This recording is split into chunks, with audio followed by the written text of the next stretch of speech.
Muito bom dia a todos, e sejam bem-vindos ao nosso workshop sobre luto e perda, ahm, para falarmos um bocadinho sobre o processo da perda na vida e no trabalho. É um enorme gosto receber-vos aqui, e queremos que este seja um espaço tranquilo, seguro, onde cada um possa estar presente tal como é, com as suas experiências, com o seu tempo.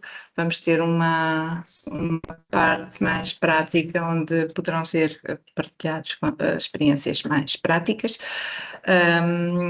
Vamos então dar início ao workshop e que eu quero, em meu nome pessoal, eu sou Ana Diogo, represento a ETA Academy e também em nome da ETA Academy e do projeto Erasmus+, No Burnout for All Gs. Começo por agradecer a presença de todos, os que estão presencialmente e os que estão online, neste dia dedicado ao Dia Nacional do Luto. O que é curioso é ser nacional e não ser internacional, mas depois a Alexandra talvez nos consiga explicar porquê.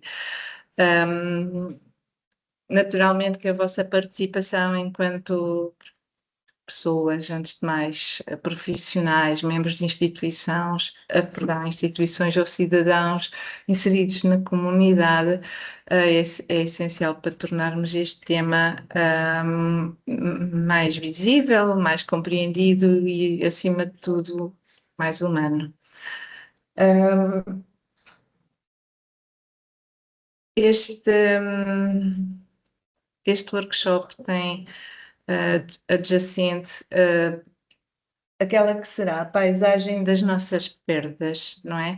E surge num momento particularmente significativo para a nossa região de Leiria, após as ocorrências de 28 de janeiro de 2000 deste ano, não é? Provocadas pela Christine e pelos os impactos diretos, situações gravíssimas de perdas, uh, financeiras, físicas, pessoais.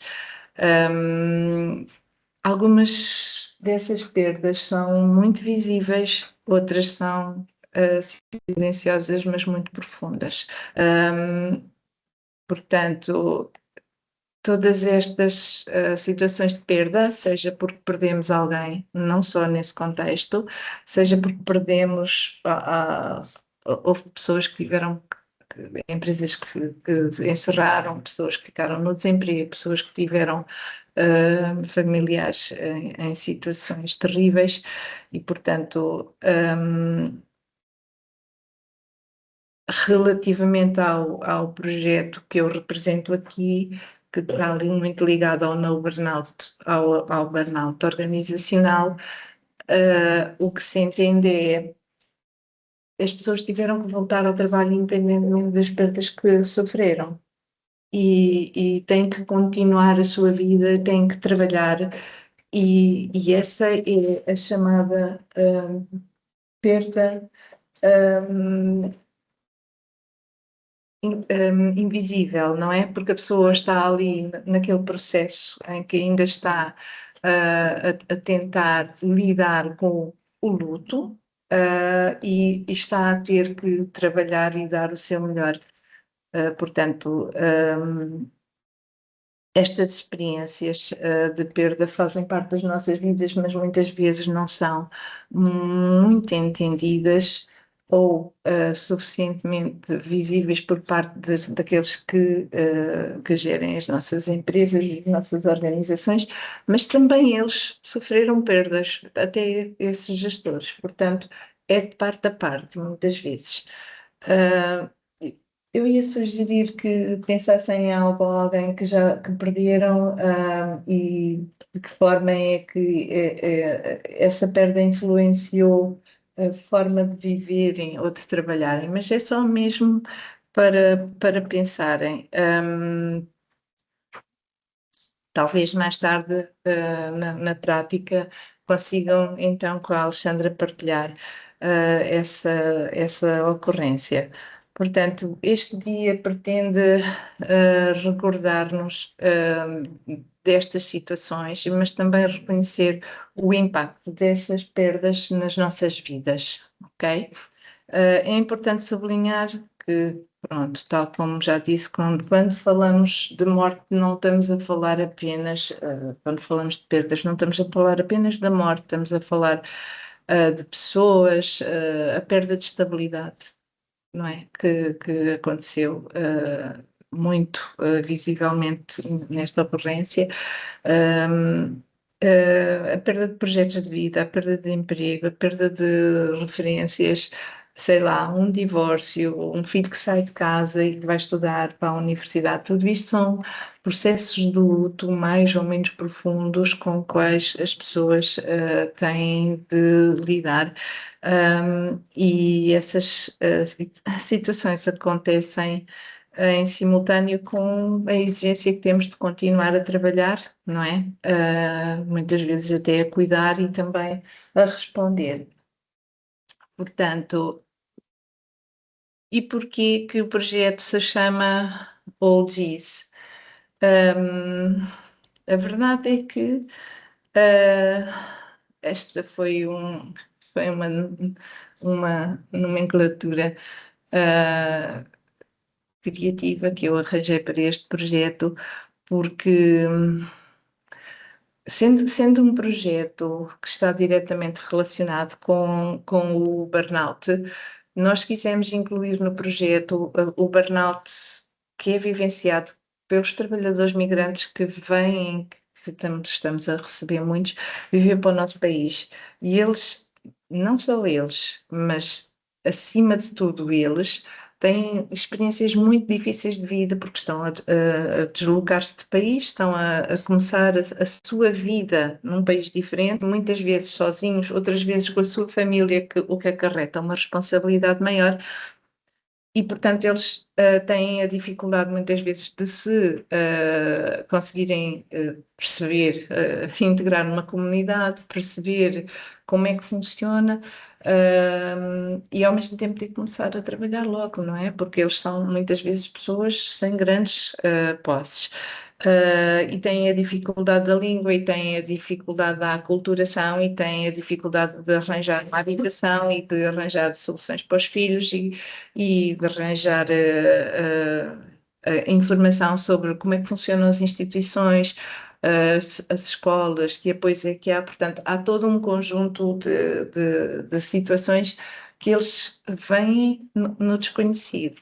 E, paralelamente a isso, eles têm que se integrar num trabalho. Mas essa é uma situação que todos nós também vivenciamos, porque nós todos, de alguma forma, também nos deslocamos daquela que foi a nossa, por exemplo, a cidade onde nascemos, não é? Todos nós estamos, em alguma altura da vida, enfrentamos também situações dessas, ou quando fomos estudar para fora da nossa cidade, ou quando fomos trabalhar para fora. Claro que, no nosso caso, porque falamos a língua, porque sabemos como é que funcionam as instituições do país, não é tão difícil, não é? As pessoas que vêm do estrangeiro, para eles é muito pior. Mas, na verdade, nós estamos todos incluídos, ou seja, nesse bolo de ter passado por isso em maior ou menor grau, nós estamos todos incluídos. E o OGs vem do conceito refugees. Nós acabamos por ser todos refugiados dentro do nosso próprio país, na verdade.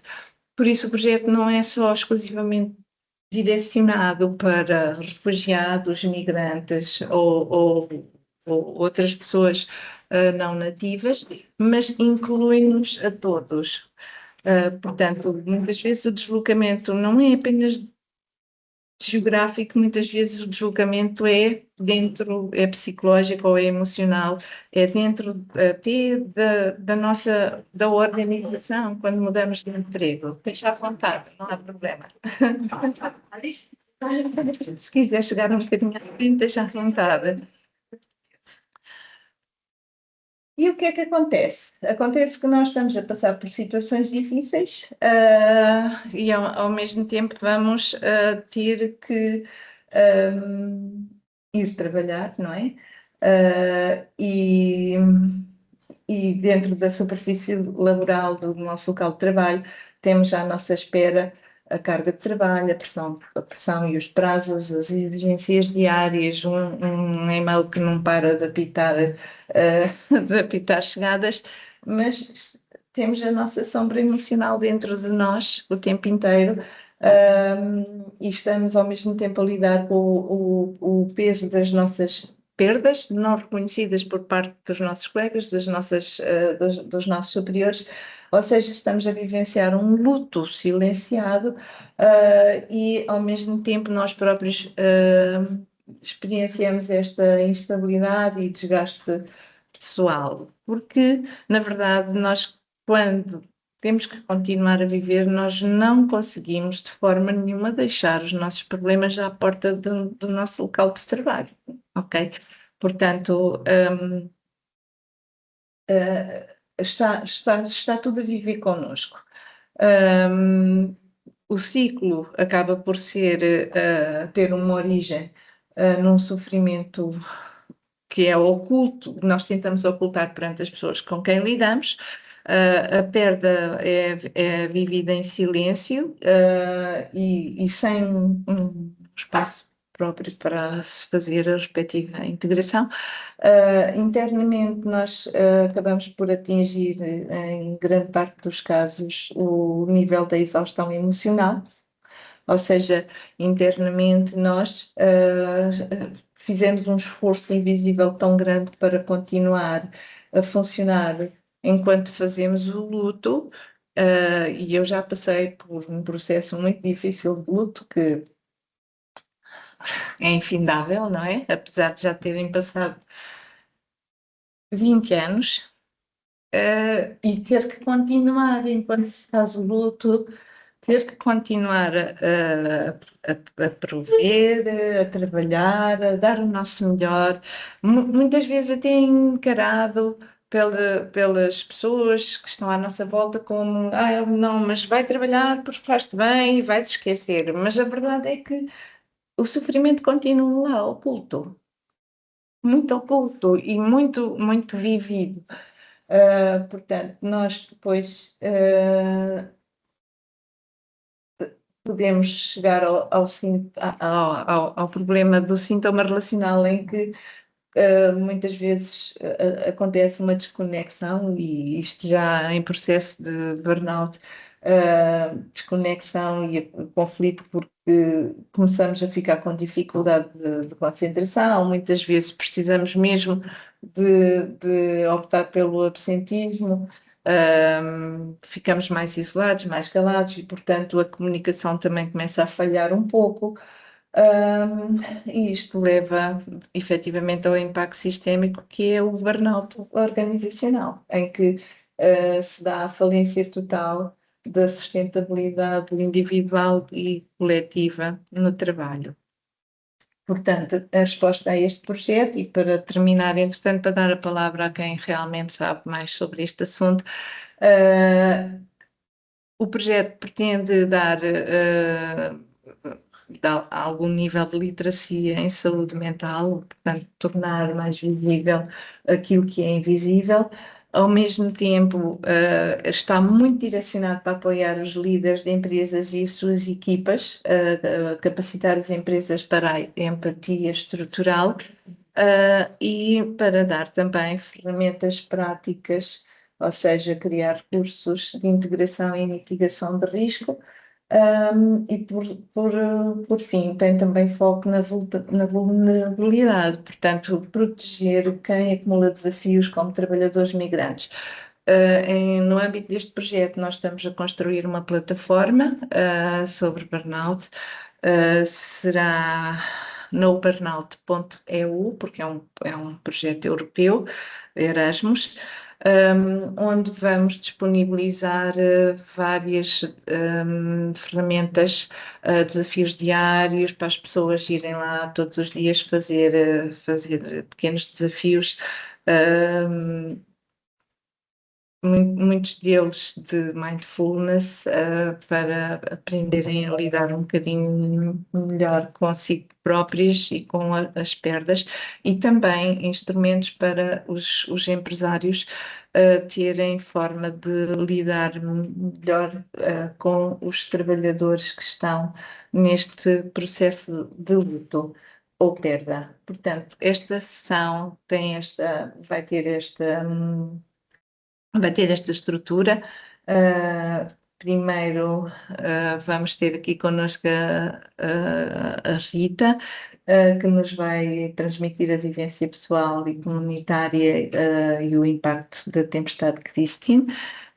Depois vamos ter a Alexandra Neves, que nos vai falar sobre a ciência de compreender o luto normal e patológico e a integração do ciclo de vida.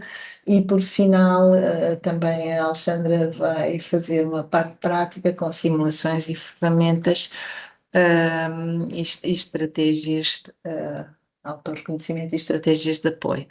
Portanto, para já, vou chamar a Rita, que é a Rita Freitas, que é a diretora pedagógica do Armazém das Tropelias, na Ortigosa, onde acolhe 85 crianças, e é também coordenadora da Unidade Local de Proteção Civil da Ortigosa, cargo que tinha recebido 2 semanas antes da tempestade Christine, e portanto a Rita está aqui com as 2 filhas gêmeas, a Raquel e a Ruth, e ela vai transmitir-nos o seu olhar de perto sobre a perda coletiva que ela vivenciou no auxílio às populações, no âmbito da sua coordenação, e a resposta comunitária nessa noite e nos dias que se seguiram, e que eu acredito que ainda hoje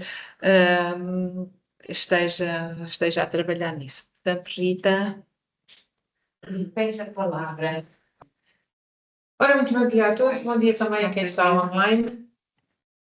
Como a Ana Paula disse, eu sou coordenadora pedagógica de um centro de estudos na Ortigosa. Ficou completamente destruída na tempestade, mas tudo isto começou 24 horas antes. Na véspera da tempestade houve graves inundações já por todo lado. E já se previa que a noite não ia ser propriamente muito fácil. Até hoje eu ainda não consegui perceber porque é que não foram feitos os alertas certos, porque já se sabia que iria haver um grande impacto durante essa noite. A nossa unidade partilhou inclusivamente algumas recomendações para as pessoas se precaverem, mas essas recomendações não passaram muito além de pequenas recomendações, porque não havia a certeza do que ia acontecer. Ora, a tempestade começou por volta da meia-noite, começaram os primeiros ventos fortes. Na véspera, como disse, já tinha havido várias inundações, já tínhamos, por exemplo, Ortigosa situa-se junto ao Val do Lis, junto aos Campos do Lis. Já havia estradas cortadas, que já não se podia transitar nos Campos do Lis, que estavam completamente inundados. Os diques rebentaram, portanto a água passou para os diques, portanto já foi um dia extremamente estressante, porque apesar de só haver uma habitação nessa zona, as pessoas foram retiradas, só que essas pessoas tinham muitos animais, que tiveram também que ser retirados de lá, e portanto foi um dia já de gestão difícil. A partir do início, do fim da tarde, já tínhamos mais ou menos consciência do que ia acontecer. Não com esta projeção, mas já tínhamos consciência que iríamos ter um leve. O que é certo é que, a determinada altura, já havia sites internacionais a dizerem que, sites meteorológicos a dizerem que a tempestade iria ter ventos superiores a 200 km/h e que não iria ser tão para norte como se estava à espera, iria ser um bocadinho mais para sul. Portanto, eu ainda estive em contacto até às 3 da manhã com os bombeiros ali da zona. Nós temos um quartel de bombeiros na Ortigosa, estive em contacto com eles até às 3 da manhã. Foi a hora em que os contactos se perderam, se acabaram e que começou a verdadeira catástrofe. Ora, a tempestade Leslie não foi uma tempestade. E agora quem me estiver a ouvir, e espero que os meus superiores não me sejam a ouvir, até porque também se me despedirem, o meu trabalho é voluntário, também não há problema, podem me despedir à vontade. A tempestade Leslie não foi uma tempestade, foi um furacão. Os ventos foram circulares, portanto não foram ventos unidirecionais, foram ventos que entraram em circulação e ao entrarem em circulação fazem dois tipos de estragos. Portanto, quando nós só temos ventos de uma zona para a outra, todas as estruturas que estão nessa zona são afetadas, mas todas as estruturas que não estão nesse sentido não são tão afetadas. Quando temos ventos circulares, acontece isto. As estruturas são torcidas e retorcidas, abanadas e reabanadas, porque estão constantemente a ser afetadas por ventos que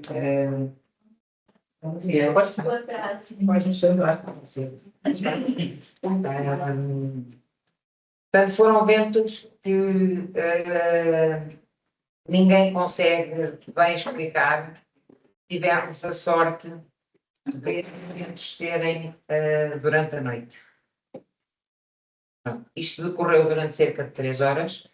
As estatísticas dizem, os sites meteorológicos dizem, para vocês perceberem um bocadinho, há várias estações meteorológicas espalhadas ao longo do país.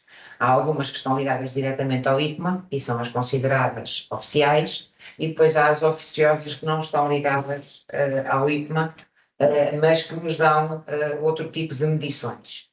A base, aos 170 km/h, a estação caiu, mas a estação anterior, que é a antiga que eles tinham, não caiu.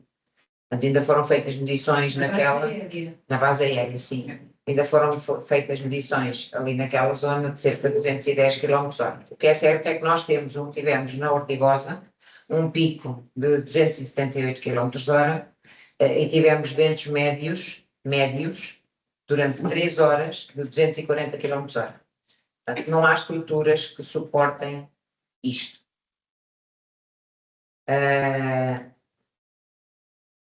No meio, né, falando um bocadinho da minha experiência pessoal dessa noite, portanto, a partir do momento em que eu perdi os contactos com os meios externos, tinha a minha família, o meu núcleo restrito em casa, as minhas filhas às 3 da manhã agarraram-nos nos colchões das camas delas, com a cama toda feita, e trouxeram para o nosso quarto e lá ficaram durante 2 ou 3 dias, porque a insegurança assim o obrigou, a insegurança que elas sentiam assim o obrigou. São mulheres feitas. E, no entanto, eu tentei manter a calma. O que eu lhes disse foi: a casa aguenta. A partir do momento em que a casa aguenta, nós aqui dentro estamos bem. E não vamos entrar em stress. Ninguém se levanta, fica tudo deitado, fica tudo calmo, tudo seguro. Os barulhos eram enormes, os estragos nós estávamos a deduzir também que fossem enormes, os barulhos apresentados dos painéis solares. Pensámos que os painéis solares tinham caído. Ouvimos a certa altura qualquer coisa partir-nos as telhas da telhado e cair no sótão. Foi só uma tampa de uma chaminé. Podia ter sido a chaminé toda, que aconteceu na maior parte das chaminés ali da freguesia. Portanto, o nosso estrago em si, visto depois, e das 6 da manhã, em que a coisa já estava mais calma, eles conseguiram adormecer e eu vim à rua ver o que é que se passava, com lanternas e aparentemente o estrago não era muito grande. A tampa da chaminé já estava caída cá em baixo. Eu não conseguia ver o telhado, ainda por cima de madrugada, mas na envolvente da casa o nosso estrago não era muito grande. Era muito lixo dentro de casa que veio, sabe-se lá onde. Sabe-se lá. Entretanto, às 7 da manhã, resolvi ir ver, às 7h30 da manhã, resolvi ir ver como é que estava o estabelecimento que tem. Nós temos um parque de diversões, temos um centro de estudos que tem associado um parque de diversões, que ficou completamente destruído. Ficou sem as telhas voaram todas, metade do telhado voou, os candeeiros caíram, o parque estava todo inundado. Portanto, a primeira coisa a fazer era tentar salvar o pouco que se podia salvar. Com a ajuda delas, conseguimos lá chegar, conseguimos ir tirando detritos do caminho, porque depois juntava-se a parte da coordenação da unidade local dos riscos que estavam associados. Gastámos, no espaço de 1 quilómetro, gastámos um rolo de fita sinalizadora a sinalizar coisas que estavam no meio da estrada.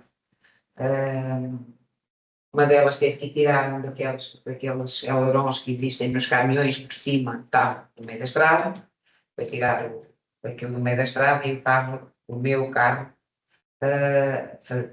ficava parado com os 4 piscas ligados para ver se não havia mais nenhum acidente. Não sabíamos nós na altura que não podia haver mais nenhum acidente porque a estrada estava cortada à saída da freguesia. Portanto, não vinha de lá ninguém. Daquele lado já não vinha ninguém. Depois foi o tentar perceber o que é que podemos fazer. No meio do tentar perceber o que é que podemos fazer, chegámos à conclusão, primeiro perceber se a família estava bem, portanto saímos dali da zona, o espaço, o armazém estava destruído, tirámos tudo o que podíamos para uma zona segura, e depois foi deixar ficar como estava e logo se vê. Isto é para depois. Vamos ver agora como é que estão as gentes daqui desta terra. Antes disso, fomos ver como é que estava a nossa família. Tivemos que pedir a Leiria. Demorámos 2 horas para entrar e sair de Leiria. A partir do momento em que tivemos consciência que a nossa família estava bem, a coisa ficou um bocadinho mais calma. Quando regressamos, ao ver aquela destruição toda, porque acho que ainda na vinda para cá, eu ainda vinha um bocadinho anestesiada na tentativa de perceber como é que a minha família está, porque queiramos ou não, nesta altura somos todos um bocadinho egoístas, portanto eu tinha que perceber como é que a minha família está.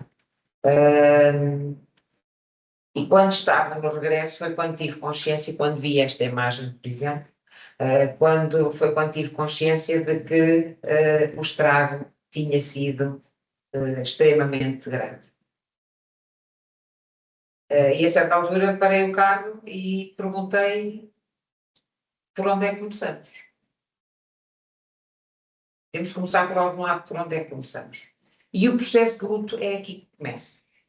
O luto não é, como dizia a Ana Paula muito bem, não é a perda de uma pessoa. O luto é a perda de qualquer coisa que nos faz falta. Seja ela que coisa for. Eu posso fazer luto porque perdi uma joia que tinha um valor sentimental, mesmo que essa joia não tivesse qualquer valor monetário. E o processo de luto começa aqui. Depois há várias formas de lidar com o luto. E a minha forma de lidar com o luto é reagir. Reagir e resolver.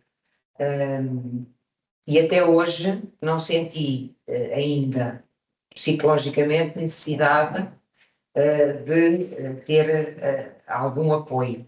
No entanto, lidei com muitas pessoas que estão agora a começar a precisar desse apoio. Porquê? Houve perdas demasiado elevadas e imediatamente começam a surgir notícias de que vão haver apoios. Esses apoios, segundo essas notícias, são apoios que virão rapidamente. Não vêm. Nem vêm rapidamente e muitas vezes nem sequer vêm. E as pessoas agora é que vão começar a tomar consciência de que este tempo que tiveram à espera foi tempo perdido, em que não recuperaram aquilo que tinham, mas também não vão ter ajuda para recuperar. E agora está-se a começar a sentir esse luto nas pessoas. Há empresas que ficaram completamente destruídas, empresas que estavam a funcionar em espaços arrendados e que agora já não vão ser reconstruídas. Os proprietários do espaço não veem lucro em reconstruir uma empresa que não é deles, em reconstruir um espaço que não é deles. Eu tive a sorte da senhoria do meu espaço reconstruir tudo. E está a haver, começam agora as situações de desemprego, porque as empresas até agora estavam à espera de apoios que vinham, que não vão vir, a maior parte das situações não vão vir, e esses apoios que não vão vir vão fazer com que haja muitos despedimentos. E se nós na altura sentimos que as pessoas até estavam a começar a reagir, agora começamos a sentir o cansaço. E começamos a notar que essas pessoas já estão a chegar a um limite. E agora quando vocês me dizem, e essas pessoas são só os trabalhadores, não.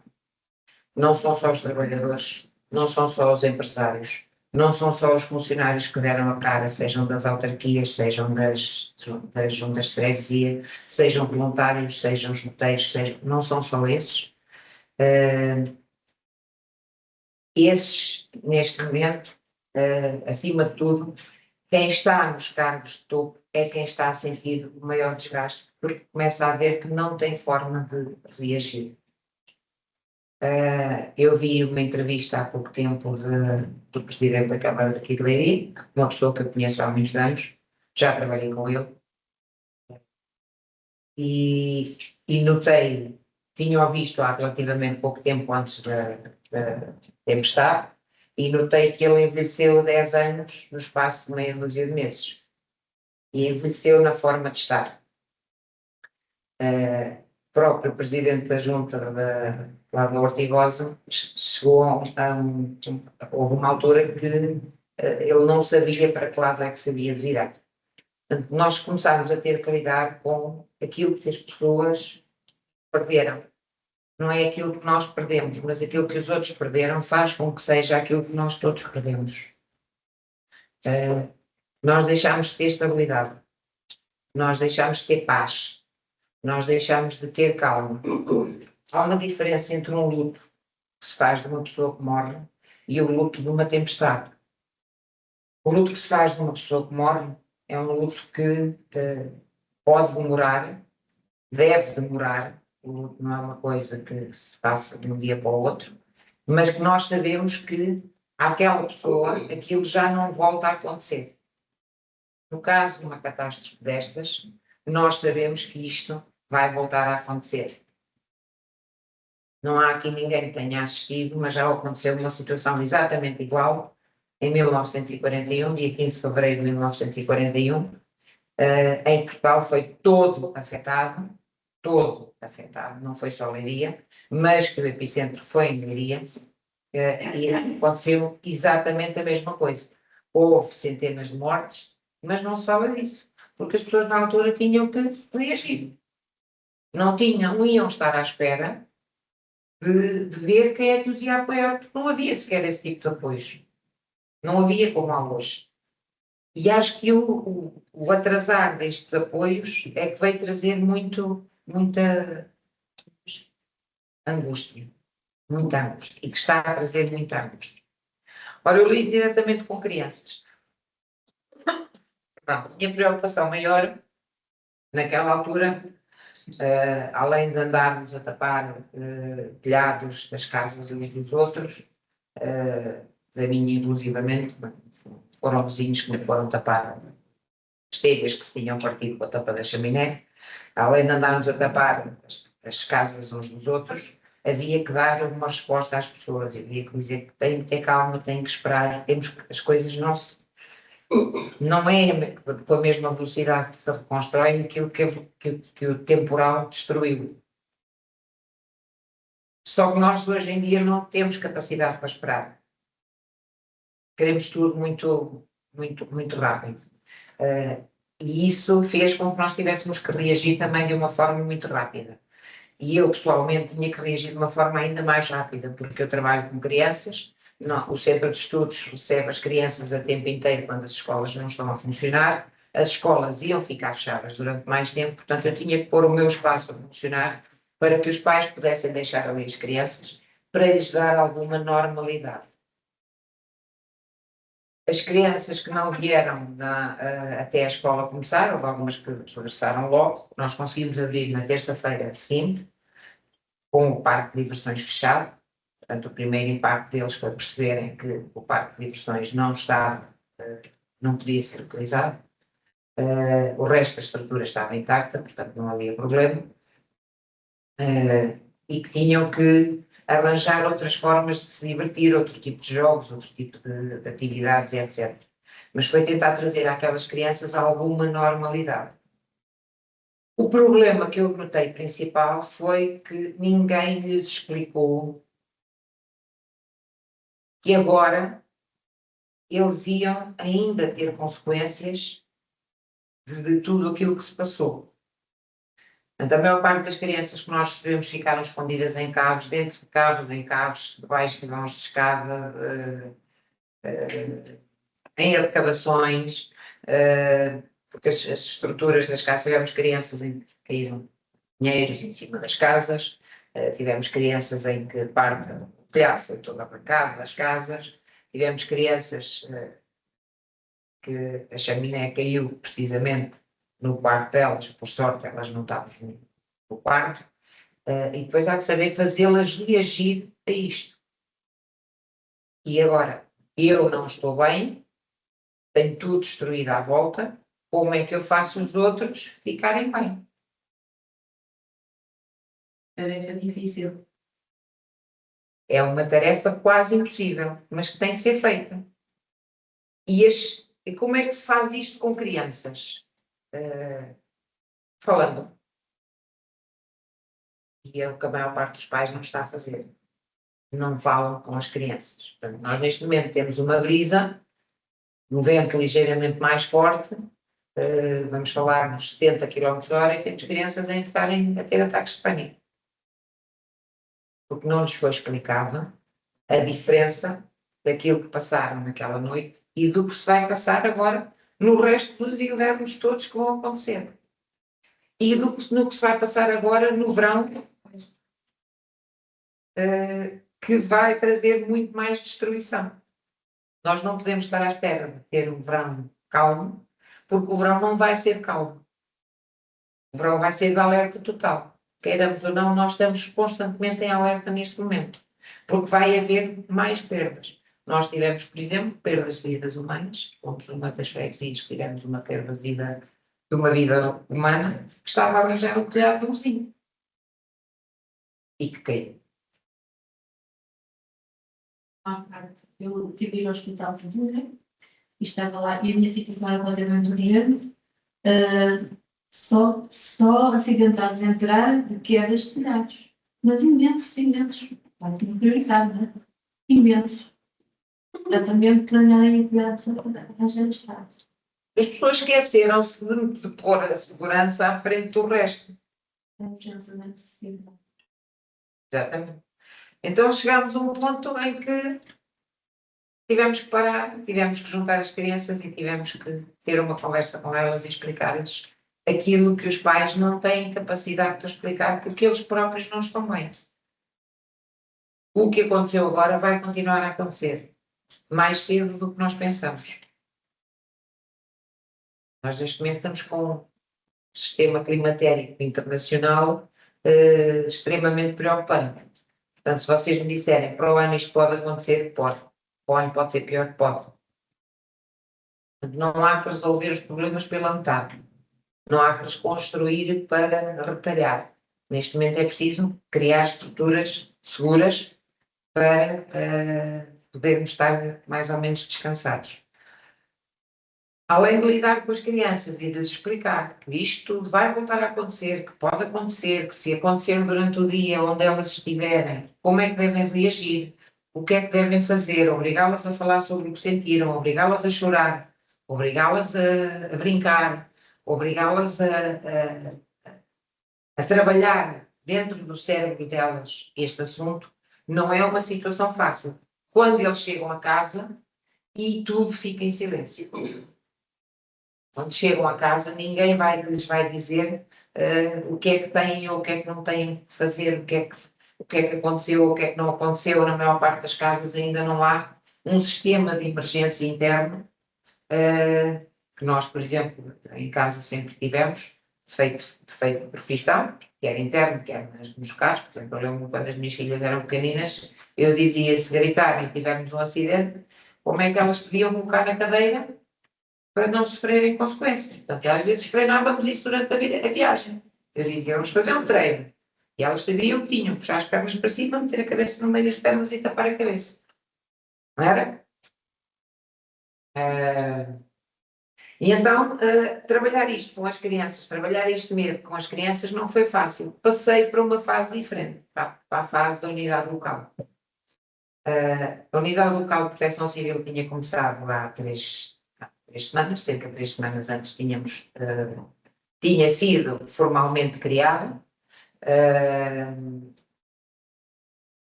Havia uma equipa, mas não havia uma grande equipa, porque ainda estávamos a escolher pessoas para vocês perceberem, para criar uma unidade local de proteção civil é preciso ter um coordenador e voluntários. Se tivermos um voluntário já está a unidade criada. Ok? E a partir do momento que termos o coordenador identificado. E era o que estava feito, estava o coordenador identificado, que era eu, faz parte sempre da unidade local o presidente de junta, que é o presidente da unidade local, há o coordenador e há os voluntários. No meio desta crise toda, nós tínhamos 6 voluntários. E quando me perguntam onde é que estão os voluntários da unidade local, a minha resposta foi nos telhados. Nós, naquelas semanas, víamos mais pessoas em cima dos telhados do que víamos no chão. E foi o que eles fizeram eles e a freguesia toda. Durante os primeiros 15 dias foi andar a tapar telhados. Claro que depois disto nós começamos a tentar lidar com as outras entidades que estão. Quando começámos a ter contactos, começámos a lidar com as outras entidades acima de nós. A junta de freguesia, tivemos sempre contacto com eles, tínhamos hora marcada para nos encontrarmos, não havia outra forma. Conseguimos criar um centro de acolhimento para o caso de ser necessário acolher alguém. Felizmente as pessoas que foram necessárias realojar tinham familiares para os realojar. As pessoas que não tinham água, que não tinham luz, conseguimos arranjar um sítio na freguesia onde as pessoas podiam ir tomar banho, fazer a sua higiene, lavar a sua roupa e etc. Foi no centro do grupo desportivo, que eles têm balneários, portanto tínhamos que pôr um gerador no grupo desportivo para aquecer a água, porque tínhamos uma camada de pessoas para ir tomar banho, para ir fazer a sua higiene. Tínhamos que ter água, não havia água, conseguimos que os bombeiros enchessem, o grupo desportivo tem um reservatório aéreo, conseguimos que os bombeiros fossem enchendo esse reservatório e a água vem por pressão gravitacional, portanto conseguiam lavar roupas, ficou um problema resolvido, quem precisava. Muita gente ainda tinha em casa os furos de água e os reservatórios, mas não tinham luz, portanto foi andar com geradores de casa em casa também para tentar resolver alguns problemas. E percebemos que até àquela altura nós não tínhamos um levantamento de pessoas carenciadas, de pessoas com necessidades físicas de eletricidade, nomeadamente máquinas para dormir, máquinas de oxigênio. Não tínhamos esse levantamento feito porque nós éramos uma freguesia recente que se separou de outra junta de freguesia e esse levantamento nunca tinha sido feito, porque nunca teve um ocorrer nenhuma catástrofe e nós não só nos lembramos das coisas quando elas acontecem. Tivemos o apoio de um grupo de voluntários de um grupo de escuteiros vindo do Cacém que nos fez esse levantamento todo casa a casa. Conseguimos identificar as situações críticas e levar medicamentos e alimentos a todas as famílias que necessitavam para elas não terem que se deslocar, até porque nós não sabíamos quanto tempo não íamos ter eletricidade, quanto tempo não íamos ter gasolina. Certo? E então, para nós, era mais fácil ter só 1 ou 2 viaturas a fazer esse trabalho do que toda a gente ter que ir à junta para ir buscar. Nós sabíamos quem precisava, se sabíamos quem precisava, nós entregávamos os cabazes a essas pessoas que precisavam. E depois começámos a trabalhar diretamente com os bombeiros, porque nós, sendo uma unidade local recente, tínhamos 0 meios de atuação, não tínhamos uma cabrinha de apoio, não tínhamos geradores, não tínhamos a própria junta, tinha os que tinha. O que tinha, teve que o disponibilizar de imediato para o centro de dia. Foi começar a trabalhar um bocadinho com os bombeiros. E aí eu comecei a perceber que o desgaste estava a vir de cima para baixo, na hierarquia. Portanto, tínhamos um presidente de Câmara que estava num estado caótico, abaixo dele tínhamos uma unidade de proteção civil que estava abaixo dele, nesta área, obviamente, que estava a trabalhar 24 sobre 24 horas, portanto, eles próprios já não estavam em condições de discernir, fosse o que fosse. Depois tínhamos as juntas de freguesia, em que os presidentes também estavam, cada um por si, porque nós temos que salvar aquilo que é nosso, e depois temos as pessoas. E este desgaste estava a começar a vir de baixo para cima. E onde eu noto neste momento mais desgaste é precisamente nesta hierarquia. As pessoas mais afetadas foram principalmente as pessoas idosas. E ao nós conseguirmos identificar as pessoas idosas e dar-lhes apoio direto, conseguimos que elas mantivessem ali alguma estabilidade. Existem algumas, por exemplo, que ficam todos os dias de manhã para beber café ao mesmo sítio, e há pessoas dessas que ficam lá, ou que vão lá e sabem que eu vou lá àquela hora, normalmente depois de levar os cachorros à escola, por volta das 9 horas, sabem que eu vou lá àquela hora e vão lá para falar. Ou porque têm um problema no telemóvel, ou porque o Facebook fazer uma atualização qualquer eles não sabem fazer, ou porque, quer dizer, passámos a ser ali um bocadinho o porto de abrigo que eles não têm, tendo familiares a viver ao lado. Mas aquilo que falta muito é obrigar as pessoas a reagir àquilo que aconteceu. E aconteceu há pouco tempo uma pessoa de uma dessas hierarquias, nós estávamos com a pessoa e com o respectivo cônjuge, e verificámos que, aliás, nesse dia eu fui um bocadinho agressiva e tive que pôr as pessoas a chorar, porque elas precisavam de chorar. Ainda não tinham sequer falado entre casal sobre a separação que tiveram nessa noite. Estava de um lado e outro estava do outro. Um estava a trabalhar no sítio e outro estava a trabalhar no outro. E essa separação, o não saber se do outro lado aquela pessoa está bem, não tinha ainda sido devidamente conversado. E há que fazer as pessoas, às vezes as crianças dizem, costumam dizer, não chorei porque eu sou muito forte. Não, às vezes não choramos porque somos muito fracos. Às vezes não choramos porque somos extremamente fracos. Eu tenho 2 filhas que são exatamente o exemplo disso. Tenho uma que chora por 2 motivos, por nada, e tenho outra que não chora. Eu estou com a que chora por 2 motivos. Tenho outra que não chora. E, no entanto, elas andaram comigo o tempo todo. Andámos também de casa em casa, andámos a entregar coisas às pessoas, andámos a apanhar lixo do chão, elas andaram o tempo todo comigo. Portanto, o meu porto de abrigo estava comigo e isso fez-me manter a minha estabilidade.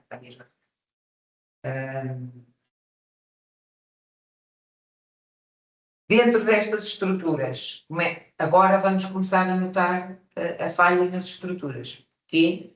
Porque os presidentes das associações de bombeiros estão a querer sair, os comandantes das associações de bombeiros estão a começar a querer sair. Aliás, os bombeiros municipais de Leiria já tiveram substituição de comandante, já pediu para... Por desgaste.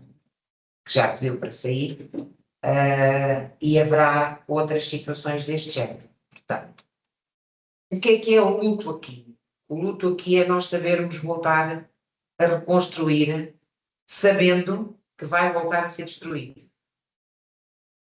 Há que haver essa consciência. Nós temos que ter consciência que isto vai voltar a ser destruído. E ao termos consciência que vai voltar a ser destruído, nós vamos criar ferramentas. Bom dia. Esta é uma das minhas criancinhas do centro de estudos, que neste momento é a minha sogra, anda comigo para todo lado. Anda comigo para todo lado. E que também viu parte da casa ser destruída, não foi? Que achou fantástico porque tem uma irmã pequenina e a irmã não acordou. E aquilo foi fantástico porque no meio do mundo inteiro a cair, a irmã continuou a dormir. Não foi, Joaninha? A irmã não deu por nada. E é uma vantagem das crianças. As crianças reagem a isto de uma maneira muito, conseguem reagir de uma maneira muito melhor do que nós, se nós as fizermos reagir. Se não as fizermos reagir, não há nada a fazer. Agora, há que ter consciência de que vamos continuar a ter perdas. Vão continuar pessoas a morrer. Vão continuar namoros a acabar. Vão continuar casas a cair. Vão continuar terrenos a ser destruídos por catástrofes, que é a nossa próxima guerra. Vão continuar vamos continuar a perder. E não, a sensação do perder, esta sensação do perder, vem muito daquela sensação, por exemplo, de que uma pessoa que é assaltada, perde a segurança. Uma pessoa que passa por uma catástrofe destas perde a segurança. Há que fazer as pessoas começarem a ter ferramentas para se poderem proteger. Mas é preciso que as pessoas também queiram agarrar essas ferramentas.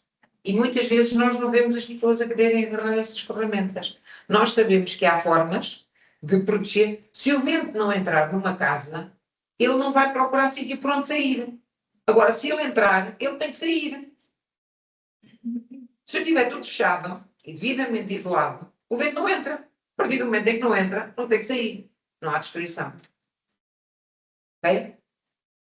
Se nós dissermos às pessoas, se tiver a haver uma tempestade destas, eu já disse aos meus meninos, se houver uma tempestade destas durante o dia, eu não vos vou buscar à escola. Porque enquanto estão dentro da escola, estão seguros. Se vierem no carro comigo, não estão. Portanto, enquanto estiverem a decorrer, ficam na escola. Se estiverem comigo, ninguém os tira dali. Os pais vão-nos ir buscar. Porque se eu tiver ventos de 200 km/h, eu não deixo uma criança sair para dentro de um carro que eu sei que pode ficar debaixo de um pneu ou que pode ser projetado contra qualquer coisa. Portanto, eu, com os meus meninos e com os pais dos meus meninos, que eu tive que educar muito mais dificilmente, porque os meus meninos têm mais dificuldade em perceber que às vezes eles estão mais seguros num sítio fechado do que tendo que sair. Obviamente, se eu tiver ventos de 200 km/h durante uma tarde e tiver lá crianças, escusam de tocar a campainha porque nem a porta eu vou abrir. Se eu abrir a porta, entra o vento. A criança não sabe, mas entra o vento. Portanto, não vale a pena. Há que deixar as coisas estabilizar. Nós já tivemos uma situação semelhante a esta, em que tínhamos a Ortigosa toda a arder. Há cerca de 3 anos estávamos na praia, não sabíamos se podíamos voltar. E aquilo que eu disse aos pais foi: aqui estamos seguros e daqui não vamos sair enquanto não houver condições de segurança para nós sairmos. Ficámos na praia à espera que a coisa acalmasse e que alguém nos dissesse: já é seguro voltarem para casa.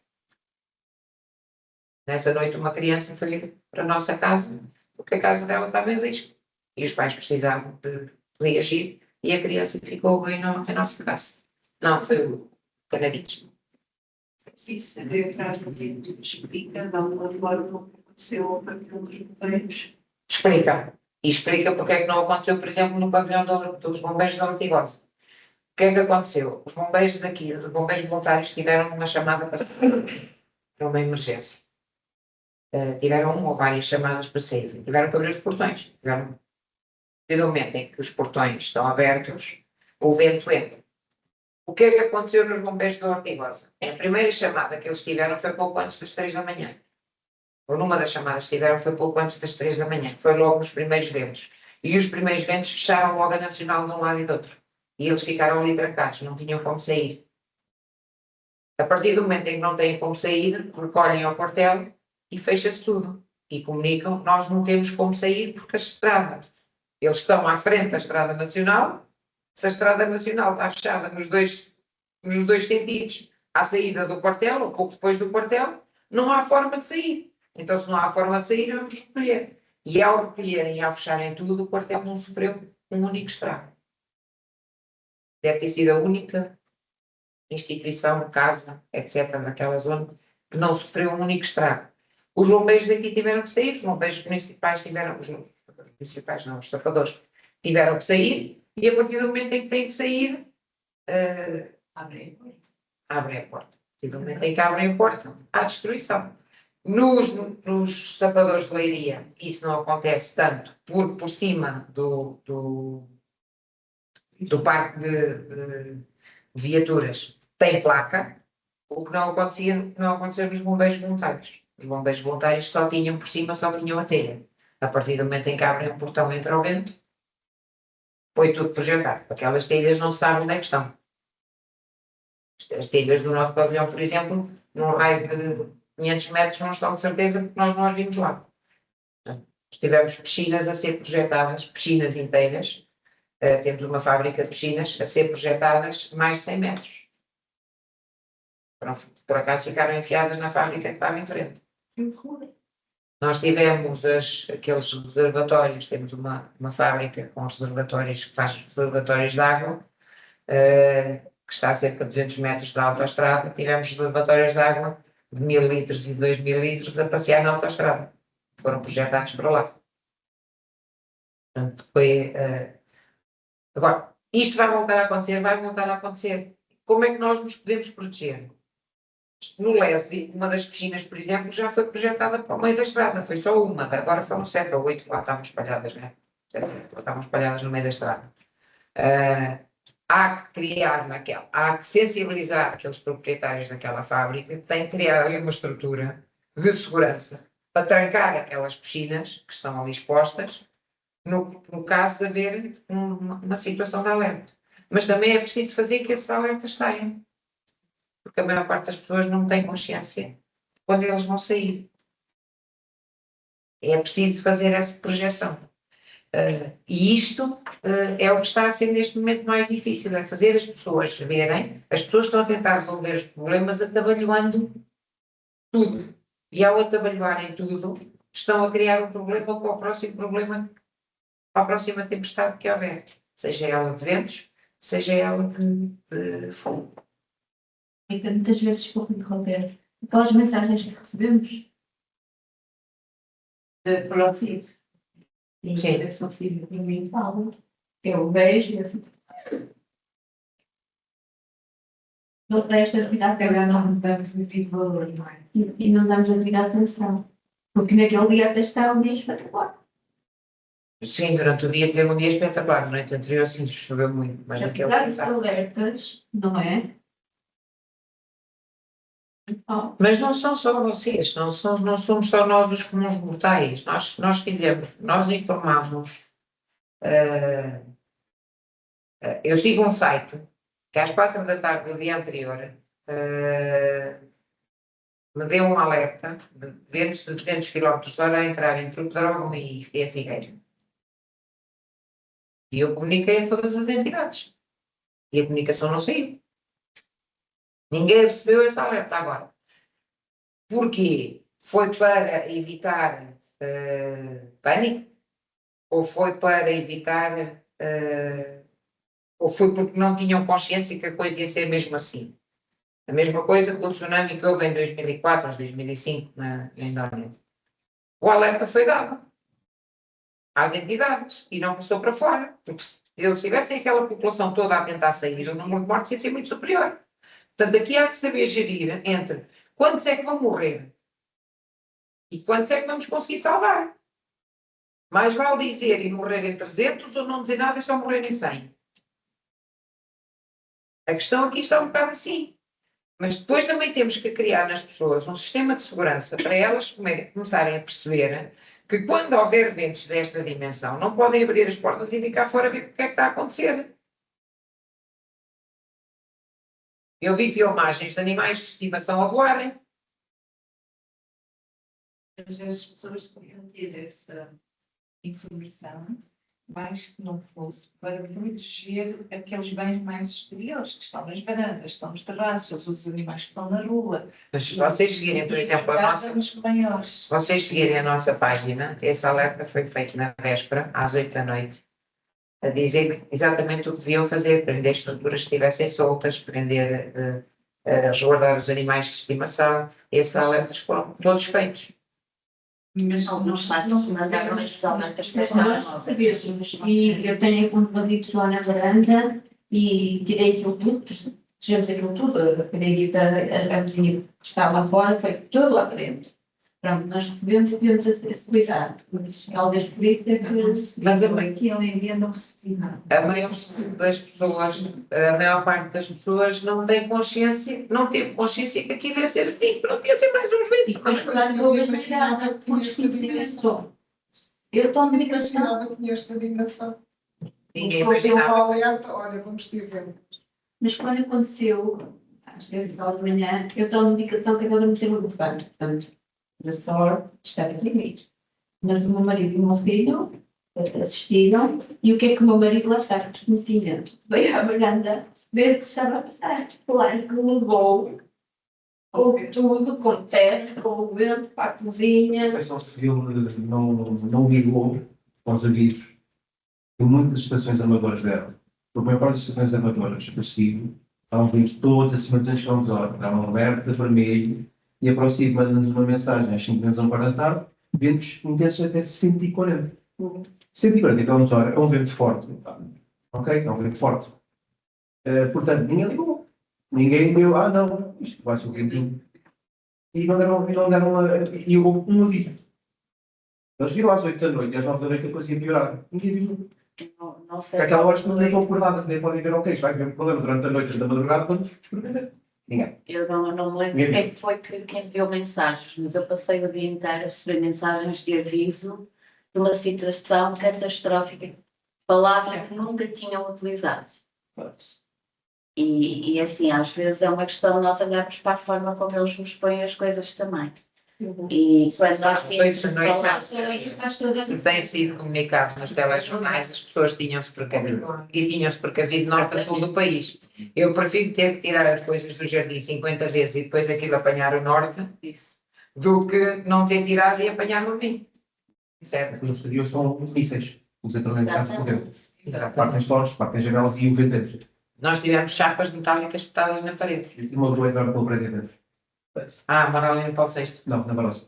Ali no Paulo Lá VI em também frente, a aconteceu. rua que eu para cima do prédio. Subiu telhados, subiu janelas, foi o caos. Mas foi o caos em todo lado. Foi o caos em todo lado. Nós na mensagem vinha mencionar ventos muito, muito fortes. Pronto, lá nos calculamos as coisas que tínhamos na varanda, que é um espaço de assim exterior, não é? O fechar as persianas, essas coisas.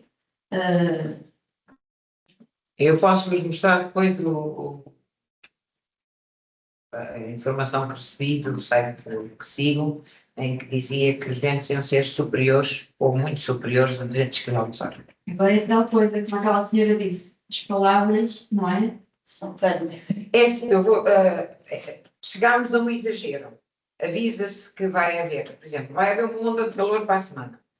Não vai haver nenhuma onda de calor para a semana, pelo menos aqui na nossa zona não vai haver nenhuma onda de calor. Eu hoje vou ser despedida de certeza absoluta. Não vai haver nenhuma onda de calor. Uma onda de calor tem que ser superior a 4 dias, com temperaturas máximas a ultrapassar os 35 graus, os 30 graus, com temperaturas mínimas a ultrapassar os 20 e com níveis de umidade abaixo dos 35, durante pelo menos 4 dias. Isto é considerado uma onda de calor. Nós vamos ter 3 dias de temperaturas altas, temperaturas mínimas também altas, níveis de umidade também altos, também baixos, mas nós ainda estamos demasiado próximos do mar e vamos apanhar, durante a noite a coisa vai conseguir acalmar um bocadinho. Agora, nós ao estarmos a dizer às pessoas, vai haver esta onda de calor, vai morrer toda a gente, metade das pessoas já vai morrer só do susto do que vai acontecer. Só da preocupação do que vai acontecer. E depois vai haver fogos, claro que vai haver fogos. Agora, é preciso também ver um bocadinho. De onde é que vem o vento? Se nós vamos ser protegidos pelo vento do mar, que vem do lado do mar, quem tem que se preocupar, na minha situação, na minha freguesia, quem tem que se preocupar são as outras freguesias. Porque se eu começar na minha freguesia e não tem muito por onde começar, nós temos a freguesia toda limpa, alguns terrenos particulares não estão, mas não estão contíguos a outros que possam criar fogos de grandes dimensões, mas a zona florestal grande que existe naquela zona, se começar ali algum foco de incêndio, vai ser projetado para dentro. Portanto, eu estou salvaguardado. Eu vou fazer uma pergunta. Entre municípios, quando o município está devastado, o outro município não pode deslocar equipas para prestar ajuda. Quase. E Porque deve. eu vou-te dizer um Nós tivemos muitas fui à situações Vieira. dessas. Fui à Vieira e fiquei chocada porque estavam a pôr alcatrão na ciclovia, aquele espaço que são para aí 10 km. Uma série de equipas. Naqueles dias nós não podemos criticar, porque naqueles dias há muita coisa que foi feita sem e que está a ser feita ainda sem se pensar muito bem no que é que está a acontecer e como. Há muita coisa que está a ser feita assim. Ainda não houve capacidade de reação quando me falava há bocadinho da proteção civil. Eu não posso falar muito sobre isso, porque nós, felizmente, o Presidente não percebe muito de proteção civil e delegou num vereador que é uma pessoa que esteve no terreno durante muitos anos. Eu trabalhei com ele, quando trabalhava nesta área, trabalhei com ele no terreno. É uma pessoa que tem muito conhecimento desta área e que consegue manter ali a postura, e é uma das pessoas que neste momento me preocupa. É uma das pessoas que neste momento me preocupa, é precisamente ele. Porque aquela postura séria, inabalável, traz por trás muita coisa escondida. E isso é uma das coisas que me preocupa nele. É no momento em que ele tiver que reagir a outra, se vai ter capacidade ou não.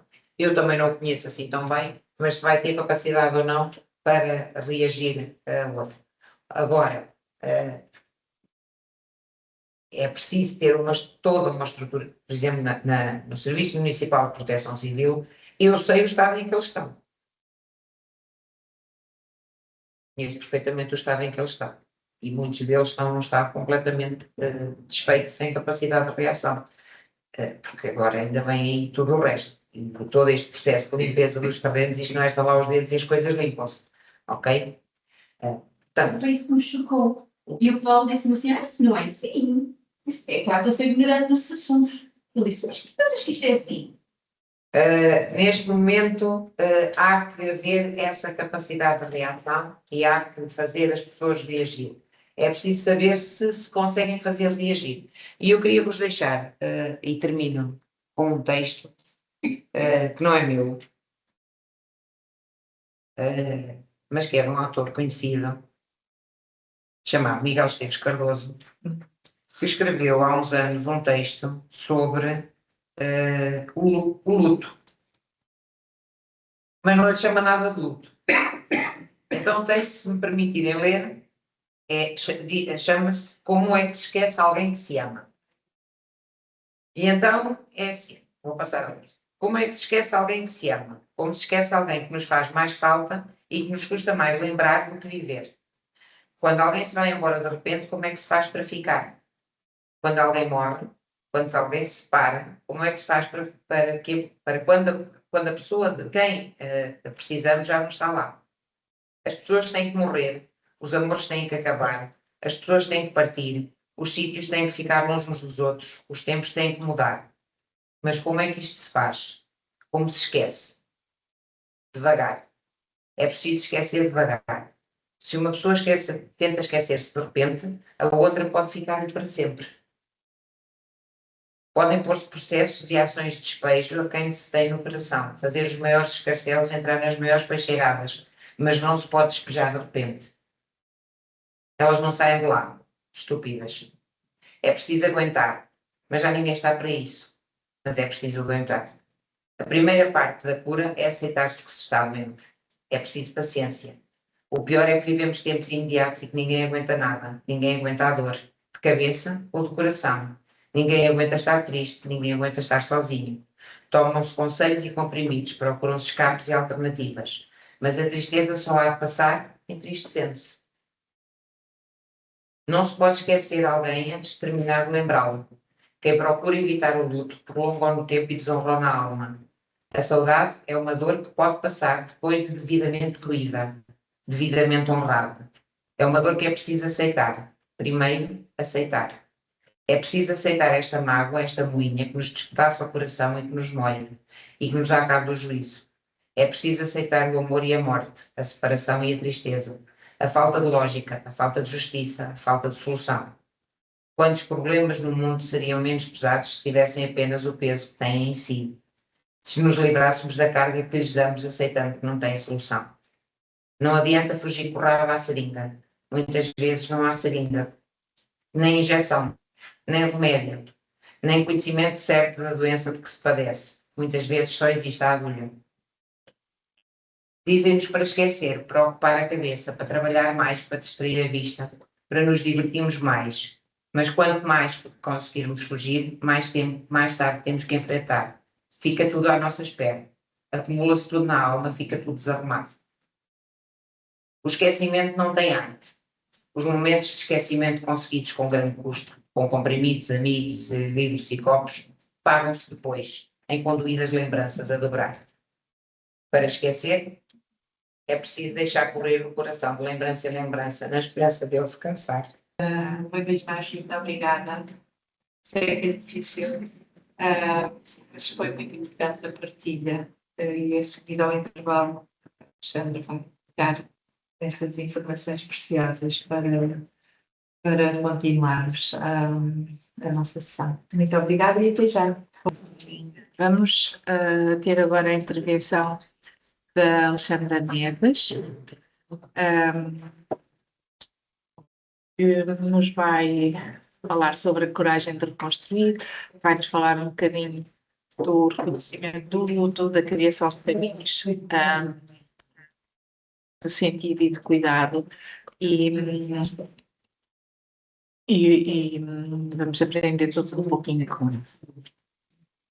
Então, um bom dia também a todos aí de casa, estejam à vontade para ligar ou para não ligar as câmaras, está tudo bem comigo. Então, o meu nome é Alexandra Neves, no início não tinha nada a ver com esta temática e fui-me apaixonando também com o meu envelhecimento ou com o meu amadurecimento e mais ou menos a partir dos 30 e tal anos e por causa da tese de mestrado, em que eu faço a pesquisa do que é que as pessoas querem fazer antes de morrer e tentar realizar esses desejos para que tivessem uma boa morte e para que quem ficasse tivesse de luto mais naturais, mais confortáveis, se pode falar assim, ou pelo menos não patológicos, e começo a apaixonar-me por este tema. Também, se calhar, apaixonei-me pelo tema, porque não sei se ainda resolvi bem a morte do meu pai quando eu tinha 7 anos. E, portanto, isto é sempre uma fragilidade que vai ficando pela vida e não, se calhar não propriamente a morte em si, mas o tempo que ele me fez falta, porque o processo de luto é porque as pessoas nos fazem falta na nossa vida. Já há pouco a Rita falou disso, o processo de luto não tem só a ver com a morte, é o processo de perda de algo muito significativo e que eu tenha vinculação a essa situação. E assim, de forma aleatória, vos perguntar exemplos de perdas significativas que cada um de nós teve e que queira pronunciar sobre ela. Eu vou falar a perda do meu pai, mais ou menos. Coisas que foram significativas, podem ser pessoas ou não, e já percebemos isso pela Rita. Emprego. Ou desemprego, posso pôr desemprego? Sim. Desemprego. A minha mãe. É? Avós, Avós. amigos. Trabalhei numa instituição durante 23 anos com idosos. Lembro-me de todos. Ou seja, a lógica era com idosos, eu deveria estar preparada para essas perdas, mas ainda hoje está a ser extremamente difícil. E já vivo lá há quase 5 anos. Então posso pôr utentes, clientes, amigos Amigos. e tudo junto. E podem incluir uma coisa. Um dos amigos meus, o meu melhor amigo também faleceu, e no casamento ele deu-me uma jarra. E essa jarra partiu. Bem, Mais um objeto. um objeto. Era um jarra. Filho, Todas ainda vivas. desilusões, Não. Conheces? demência. Ok. Toda a gente? Não sei se aí em casa alguém quiser colocar alguma coisa no chat, pode colocar, se faz favor.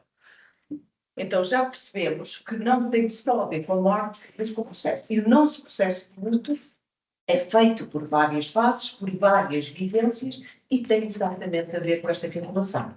Outra mensagem que vos quero passar é que os avós, quem disse avós? Avós. Relembro-me o seu nome. Para o Fábio. Para o Fábio isto pode ter sido terrível e para mim, se morrerem os meus avós, pode ter sido leve. E tem a ver sempre com a relação e com a vinculação. Portanto, a partir de hoje, convém nunca mais julgarmos alguém que chora muito, que chora pouco. O pai morreu. Se quiserem acrescentar à lista, animais. Animais, os animais de estimação. Diz irmãos. Animais. E vou pôr aqui irmãos, que se dá muito pouca importância a isto. Dá-se muito pouca importância a isto. E portanto estava eu a dizer isto por causa da vinculação.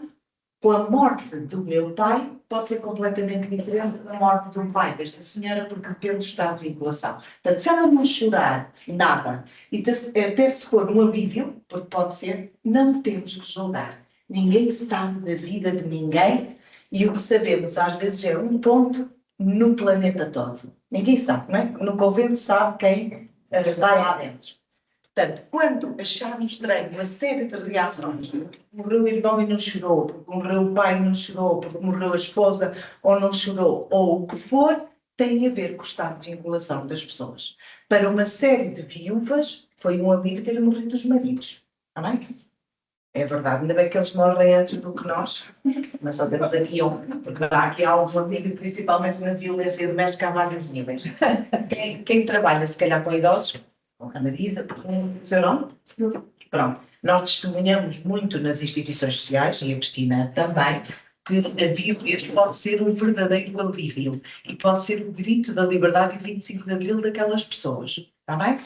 Ainda da viuvez, queria colocar mais uma situação. A viuvez não é só perder o marido, a viuvez tem um pacote de tudo incluído que é preciso ter alguma atenção.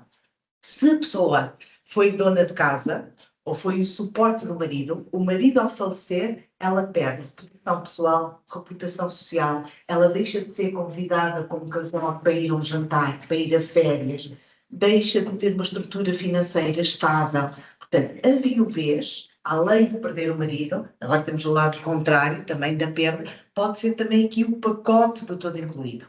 Também dizemos que ao nível dos idosos, normalmente, é um dos processos de luto mais difíceis que a pessoa tem, o próprio. Basta-se a institucionalização, o ir partilhar o quarto com alguém desconhecido. Alguém me lavar, que eu não conheço de lado nenhum, principalmente as partes mais íntimas, passar a ter horário, passar a ir para uma cadeira de rodas, passar a ter uma fralda, os amigos afastam-se, a família muitas vezes também se afasta, não é todos, mas às vezes também, a casa, a minha comunidade, os meus vizinhos, o processo de institucionalização de uma pessoa para lá de forma repentina, normalmente é um processo extremamente duro. Pode aumentar a doença, pode aumentar a irritabilidade, pode aumentar a depressão, exatamente por causa disto tudo. É a doença, é os cancros que vêm, se nós durarmos muito, se houver muita longevidade, mais processos de luto nós temos. Falecem muitos por causa da depressão. Também. É quase a desistência da situação. E neste momento, como temos muita longevidade, quanto mais longevidade, mais processos de luto nós temos. E na nossa vida nós temos uma média de 200 a 400 processos de luto. Nem fazíamos ideia, se calhar, que são tantos. E passamos por várias fases. O processo do filho, normalmente, 99,9% são processos de luto patológico. Nós precisamos de ajuda nestas situações. Os lutos normais são cerca de 80% e 20% são patológicos.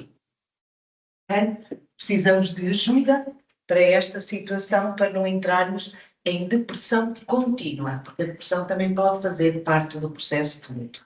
Tá? E agora já queria ir à minha apresentação, para a só chamar.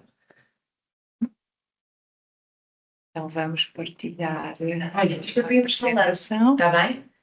Se for preciso choramos, se for preciso também nos rimos, levar isto com alguma leveza, mas com naturalidade, porque isto faz parte da nossa vida, está bem? Assim como casamos, fomos batizados, está bem? Como perdemos, com alguma tranquilidade.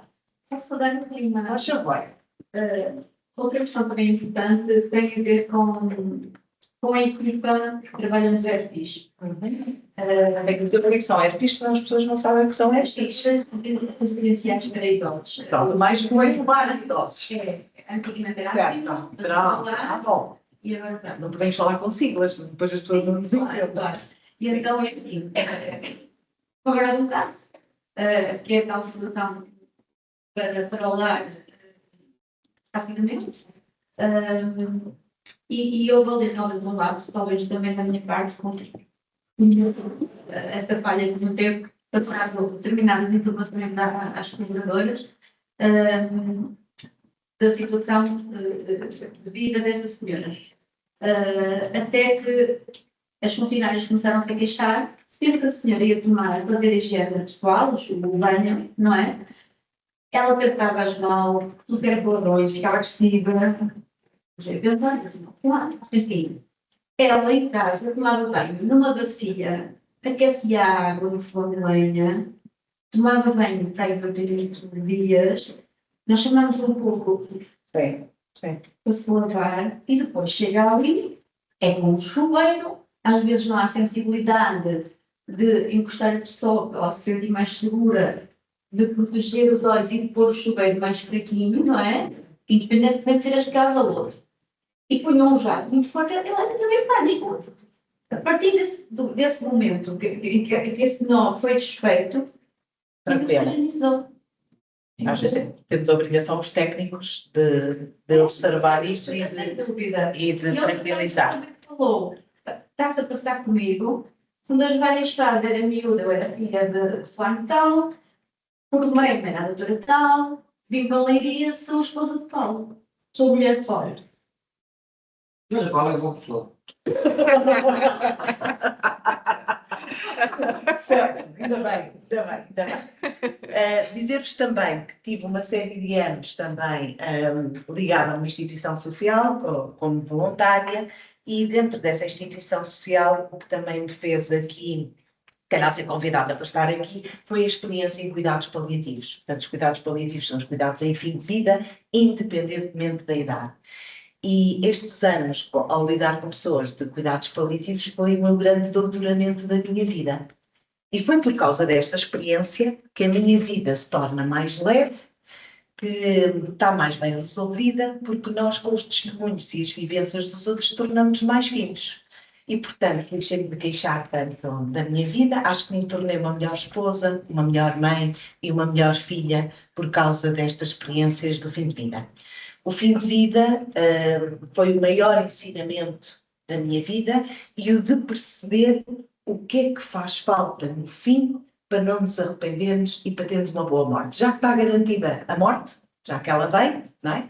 Independentemente da altura que ninguém a sabe, e ainda bem que ninguém a sabe, senão nós estaríamos todos um bocadinho mais ansiosos, ajudou-me, na minha perspectiva da vida, a levar a vida com muito mais leveza. E, portanto, se calhar é por causa disso que eu estou aqui. Nananã, tatatã, pronto. 5 palavras muito comuns na despedida e que eu vos trouxe aqui. Gostava muito que registassem nos vossos papelinhos para levar para casa e se conseguirem, se quiserem fazer um esforço para irem usando. A despedida pode ser todos os dias. Eu não sei se hoje chego a casa, não é? Ou há casais que antes de adormecer, mesmo que estejam zangados, fazem espaço. Por acaso eu com o meu marido dou-lhe sorrisos amarelos e ele também faz um esforço. Porque eu vou dizendo sempre, a gente não sabe se acorda amanhã de manhã, portanto tem que sejam sorrisos amarelos. Vamos lá. E isto aprendi com os fins de vida. Os fins de vida. Na instituição onde eu estava ligada e nos cuidados paliativos, trabalhamos muito estas 5 palavras com quem? Com quem está para ir embora, seja o idoso em fase de institucionalização, seja qualquer pessoa em paliativos no fim de vida. Mas como nós não sabemos se estamos aqui amanhã ou logo à noite, podemos também trabalhar isto. E digo-vos uma coisa, garantidamente, isto nem acelera o processo nem retarda. Portanto, é melhor usarmos isto. E o dizermos às pessoas que amamos várias vezes é bom, há aqueles que amamos, não é? O perdoa-me e eu perdoo-te é extremamente importante nas fases, eu acho que em todas as fases da vida, mas a fase de doença ou a fase de fim é muito interessante. O obrigada por teres feito parte da minha vida e o adeus. Esta experiência que fazemos com a família e com os doentes torna todo o processo mais leve e o processo de luto também mais tranquilo. As famílias têm que ficar com a sensação, se nós conseguirmos ajudar isto, os técnicos e as equipas, eu fiz tudo por aquela pessoa. O que me lembrei, o que não me lembrei, com ajuda, com acolhimento. A seguir nunca há remorsos. Se ficar estas coisas por dizer, é que a coisa às vezes não fica tão tranquila. Mesmo quando às vezes dizemos aos filhos, vá lá despedir-se do teu pai porque estamos nos últimos dias e diga quanto gosta dele. E o filho diz, mas ele sabe. E nós insistimos, mas diga-te outra vez. Diga, porque às vezes nunca disseram. Mesmo que a gente pense que sabe, devemos dizer muitas vezes o quanto gostamos daquela pessoa. Portanto, aprendi. Mais falta pela morte da minha mãe. Nunca disse isso e também não me despedi. Mas também não sabias. Pronto, mas agora a partir de hoje já sabes e começas a dizer eu amo-te a toda a gente. A coisa é melhor. Não fazemos por mal, não é? Às vezes é um ato de coragem. Às vezes, para já, temos dificuldade de dizer eu amo-te aos nossos amigos. O Rio de Carvalho ensinou-nos isso. Está vivo, uma vez no programa da alta definição, ele disse isso, mas porquê que eu não posso dizer eu amo-te aos meus amigos? Porque é que é só ao meu marido, ao meu filho, à minha mãe, ao meu pai? Claro que podemos dizer eu amo-te aos nossos amigos se os amarmos, não é? E eu acho que isto é importante, estas tarefas de fim de vida. Eu ia dizer aqui alguma coisa. Estas, no projeto onde eu estava inserida, que era a Academia de Sonhos, nós realizamos também sonhos de pessoas em fim de vida, ou em cuidados paliativos ou em idosos institucionalizados. Este era sempre os desejos mais difíceis de concretizar. Porque aqui nós precisamos da outra pessoa para acolher o perdão, correto? E muitas vezes a pessoa, quando está a morrer, diz falta-me pedir perdão ao meu irmão, ou falta-me ser perdoado a uma pessoa qualquer. Mesmo que tentamos que esse encontro é feito, eu preciso do acolhimento da outra pessoa. Portanto, são sempre os desejos mais difíceis os que custam 0 euros nesta situação. Tentamos ter tempo ainda para esta situação. Quando estamos em cuidados paliativos, às vezes não há tempo. Tem que ser rápido.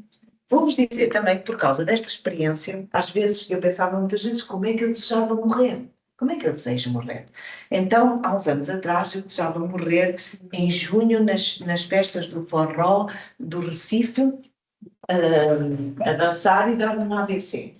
Entretanto, quando eu fui com os meus filhos, eles acharam, não, mas fiquei tarde, depois, não é? Quando tenho uma amiga trazer do Brasil, depois do Porto, isto é para aí quanto?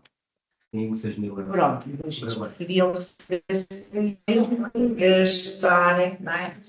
Não, ora, aqui vem, ora, eu vou dar isto com alguma leveza, está bem? Mas não sei bem mal, porque isto não é um assunto sério. Mas tem que ser assim, com leveza, porque um dia deste vai acontecer. Diga. Eu paguei para trazer o meu filho de escola para aqui, 11.000 euros. Pronto, foi caro. Estava para fazer 5 funerais. Pronto. Serve Isso é de ilusões. é muito luxo. É um bom troço. É aquele campeonato. Eu não me importava de morrer com o cérebro. Sim. Mas tem lá coisas fixes, tem lá coisas fixes. Tem lá coisas fixes, mas é normal. Pronto, mas os filhos acharam que era necessário, portanto, mãe escolhe lá outra cabeça para morrer, porque essa é cara. Quando comecei a lidar com a instituição, nos anos todos, comecei a olhar para as pessoas com demência com outro olhar. As pessoas com demência, se não tiverem dor, não estão mal. Elas não estão fechadas. Aliás, o filtro não quer dizer que sejam infelizes, não é? Vocês também testemunham isto. O que é mau é para a família, porque a pessoa é outra pessoa e transformou-se noutra pessoa. Agora, para a própria pessoa, se não tiver a camada e se não tiver dor, não é mau. E esquecer um bocadinho de quem nós fomos pode não ser mau por morrer de demência, pensava eu. Estou eu a testemunhar, não é? Depois, quando comecei a lidar com os cuidados paliativos, comecei a desejar morrer em cuidados paliativos, principalmente com a equipa de linha. O que é que eu testemunhei? É que nós temos tempo para resolver a vida. E nos cuidados paliativos, eles dão-nos tanta droga, que nós não temos dor. Controlam a situação. Nem que seja fumar nos charros. Isto é verdade. Nem que seja fumar. Por acaso nunca fumei nenhum, mas se tiverem cuidados paliativos, eu vou pedir para não morrer. E então percebi que em cuidados paliativos nós temos tempo para fazer isto tudo, se calhar para organizar a herança ou as dívidas, para deixarmos os filhos bem, os maridos, as esposas, e olhem que não é mau. E depois de decidir uma série de coisas que não decidi antes porque a vida não estava apertada e agora está, estou com a faca em cima da cabeça, ajuda-me a agilizar uma série de coisas. Portanto, aquilo que eu testemunhei até hoje em cuidados paliativos não é nenhum drama. É um consolo. Olha, já fizemos casamentos. Nunca tinha um senhor com 11 anos que esteve com uma senhora, com uma filha com 11 anos também. Nunca tinha pedido em casamento, ela queria tanto. Ele pediu quando estava em cuidados paliativos. Eu acho que ele bem casaram. Sim. E a Academia de Sonhos fez o lanche da comida. Foi lá o Padre Armindo fazer. Eu tenho uma fotografia disso. Ao pedir o casamento, há pouco tempo foi um senhor com 100 anos que ainda queria ser batizado, fizemos-lhe o batizado, e uma série de situações que é muito interessante quando estamos em cuidados paliativos e que já estamos com a faca, não é?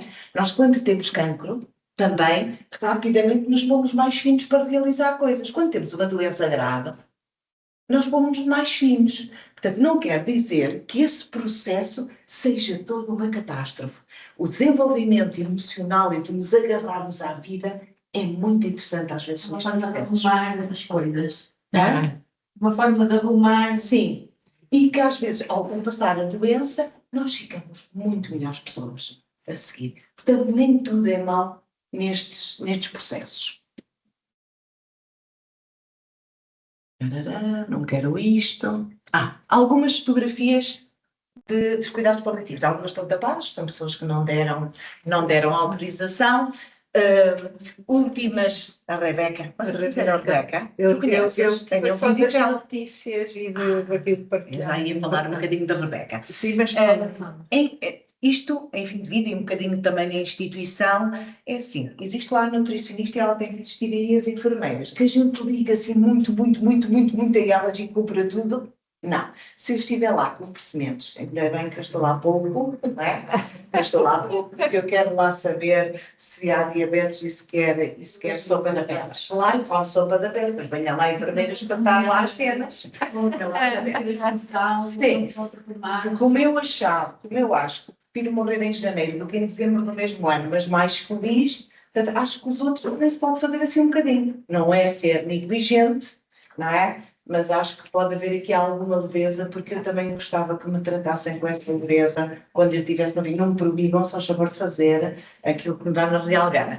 Portanto, este senhor, se quer ir comer McDonald's, mesmo que aquilo te faça muito mal, come McDonald's. A equipa dos cuidados paliativos que eu ponho já para saber a vermelha. Nós fazemos lá também a realidade virtual, portanto, com os sonhos e com os desejos, quando não podem sair da cama.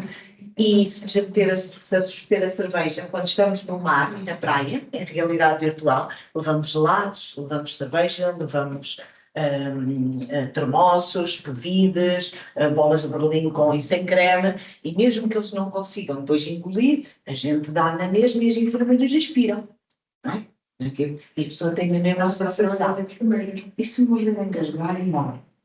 Desculpa esta criança. Já está ali, está nos últimos dias, que está lúcido ainda. Apetece comer a bola de Berlim. Qual uma bola de Berlim para a vida? Era o que mais faltava.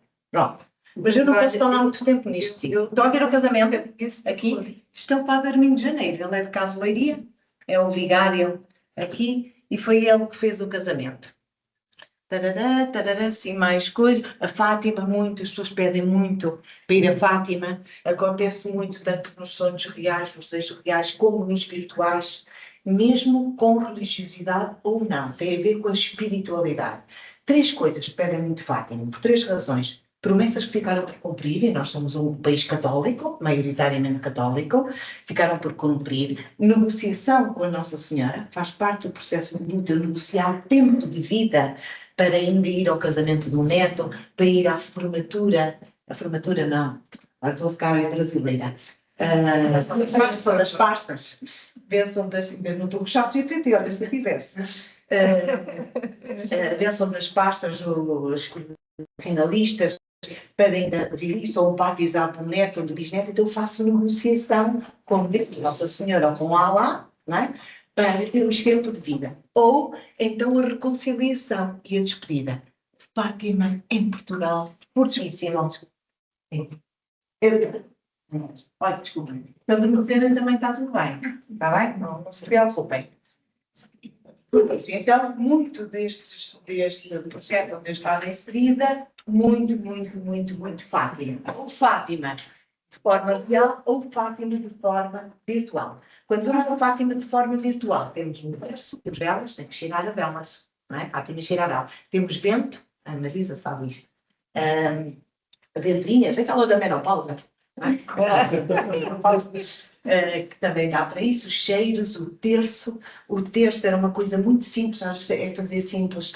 O terço custa €1, aquele que nós damos para os cuidados paliativos, e que ainda por cima metade vai como donativo para uma instituição de deficiência, o TRIF, em Fátima. E é um terço mole, em termos de plástico, portanto não fere a pele das pessoas, que já está muitas vezes sensível, e fica luminoso à noite. Como aqueles autocolantes dos quartos das crianças, que fica luminoso à noite. Vamos falar um bocadinho mais da Rebeca.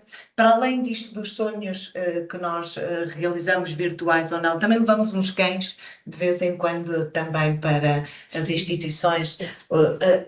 Despediram para quem teve cães. Vocês falaram aqui do processo de luto dos cães e os gatos.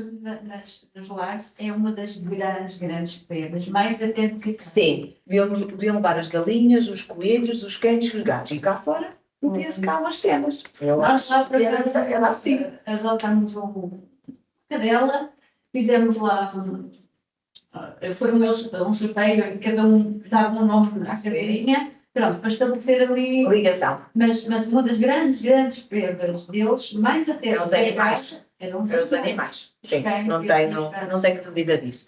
Pronto, também se fala, e agora queríamos falar aqui um bocadinho da Rebeca, porque a Rebeca, não sei se conhece, era uma senhora da Vieira de Leiria, uma brasileira da Vieira de Leiria, que fazia massagens na praia, por isso é que ela era muito conhecida. Fazia massagens na praia e fazia estéticas e depilações. Okay. Pronto, lá a Malteiros também fazia na praia. Tem à vista de todos, por isso é que ela era conhecida. A Rebeca entra para os cuidados paliativos e as pessoas normalmente nos cuidados paliativos não dão muito tempo, é dias ou meses. É raro estarem anos. E a Rebeca esteve 1 ano e meio. E a equipa de saúde acha que foi por causa da música, porque se descobre que ela canta e toca violão, com o projeto do Aqui Contigo, daqui da Santa, de Leiria, descobriu-se que a senhora que cantava, a partir daí ela faz um percurso musical muito interessante, vai à televisão também com o projeto da Academia dos Sonhos, o dos Esposos, fazer espetáculo, fez este espetáculo no Teatro Miguel Franco, e com a equipa dos músicos, mesmo com oxigênio e com a mochila e com o violão, fazia musicoterapia em cuidados neonatais, crianças que estavam a falecer. E isto deu-lhe vida. E ela só dizia que pena ter ido para cuidados paliativos antes, porque ela diz que foi realmente feliz no meu último ano e meio de vida, por causa da música, porque teve a pujança de palco e de público que nunca tinha tido na vida e que desejou toda a vida. E só foi por causa dos cuidados paliativos. Portanto, e aqui era um bocadinho para descontextualizar o medo que nós temos de cuidados paliativos, porque não é sempre mau. Partimos de outra história. Há um senhor que na vida, nós temos, se calhar, projetos para a nossa reforma. Não sei se vocês têm. Tem projetos para a vossa reforma, para quando se formar? Assim, nada recente, mas eu gostava de ir visitar o mundo. O mundo. Portanto, a seguir na reforma vais visitar o mundo. O que é que vai fazer na reforma? Sinceramente, já perdi a esperança da reforma. Não, então vá, oriente, só chegou de que Não, eu gosto do que faço. mas vai continuar a fazer? E a continuar noutros moldes. Então vá. Marisa, o que é que vais fazer na reforma? Passear também, dedicar-me à pintura. Pintura, pronto. Convém treinar um bocadinho antes, está bem? O que é que vai fazer na reforma? Instrumento. Não. Muito bem, tu? Eu já estou formada. Então o quê? E alguma coisa que queres aprender? Alguma coisa que ainda te falta? Gostava de viajar para o mundo. Pronto, mas também podes ir de mochila às costas, tu estás boa de corpo ainda dá. Já não sei o que é que eu ia dizer por causa disso, mas vamos então ver a Rebeca. Mas alguém se quer pronunciar? Eu não sei se chegou lá, interessa. mas se lá chegar, lá está, o Paulo pequeno que faleceu, mas não é o meu, era ter uma autocaravana com um teclado, com uma vespa daquelas antigas, um sonho. Pronto. Andava aqui para ali. Pronto. Então comece só a chamar a treinar. Vamos ver. Diga. Não pode formar. Não se vai reformar. Não. Ok? Ninguém que eu conformasse para o meu marido. Nós nos cruzamos de vez em quando com outra coisa. Pois, é por ser aquela altura que nos está igual. Aliás, Temos que arranjar 3 anos e não me chatei com ele um dia. temos que arranjar coisas para estarem os dois só de se encontrarem à noite, senão não vai Exato. dar. Olha, que o processo da reforma é um processo muito duro. São muitos processos de luto também. E aturar o marido depois todo dia, o marido aturar a mulher todo dia. Pronto. Há quem fique em depressão. Há quem fique em depressão exatamente a seguir. Há pouco tempo testemunhei uma situação que a senhora ia tomar café todos os dias com a irmã depois do almoço. E quando o marido se reforma, que é depois, deixou de ir. E aquilo teve um impacto brutal na vida, porque não o via levar a ele, depois sentia-se constrangida com a cerimónia de deixar de tomar café com a irmã, e o tomar café com a irmã fez-lhe muito, muito mal na vida. Coisas estão sempre. De tomar um café com a irmã. Vamos ver um pequeno vídeo. Dá? Dá. E o rato? O rato está aqui. Olha para lá o break, faz favor. E alto som, se for possível. Vamos ver um bocadinho da Rebeca. Sei que vou vir, É cantar por alto. não sei o dia. Levarei saudades da Maria. Sei que vou morrer, não sei a hora. Levarei saudades da aurora. É morrer uma batucada de manta na cadência de foi não sei tirar. Levarei saudade da Maria. Sei que vou morrer, não sei a hora. Levarei saudade da aurora. Quero morrer manda a cabeça bonita do samba.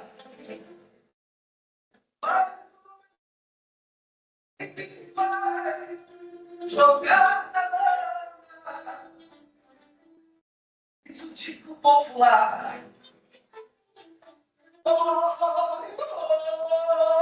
Homem fica fama.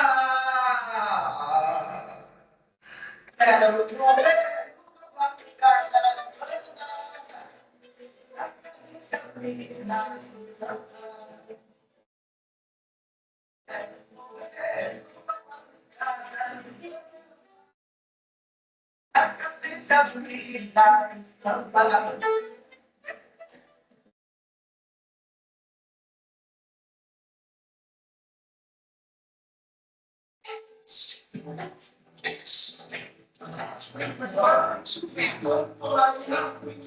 Quando vem com ele vai estar ali, quando você não faz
Desejo algo mais que ilusão, areia e o som da palma da minha mão, a cor de tu resguarda bem de ti, não sei.